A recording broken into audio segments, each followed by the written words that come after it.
I was going through the other videos as well. So there's a video of you where you showed your 1040 in a YouTube video of over 700,000, which you reported to the IRS. Right. And but you had mentioned even the year before that was your first $1 million. So what was the journey to get to the first? Like, what were the things that you had to do? I know we talked about it a little bit. It's funny because a lot of times people. I do a lot of deals with, where I finance. So I talk to a lot of bankers. And one of the biggest things I hear bankers say is that real estate investors are broke. They don't have any money. Or their financials are terrible because, as well as I do, if you're a real estate investor, there's a lot of tax advantages. And you can take income and wash it out with depreciation and some of the other tax write-offs and show nothing.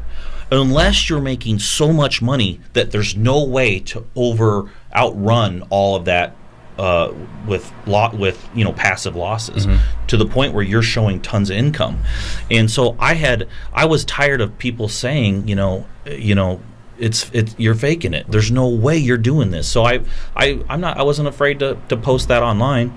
And but to how I got there was I just created a simple strategy of, okay, what generates money? Okay, will rental properties do it? Let's take a look at the math.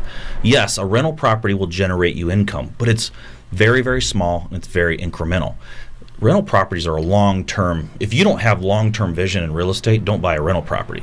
You got to want to be in it for a while, because the day that, let's say you buy a property and you buy it on a 15-year or 20-year amortization, 15 to 20 years from now, not only has the rent probably doubled over time, but you've also paid down all of the debt, and now it's free and clear. Now you're making real money. Yeah. So but that's not going to get you rich quick.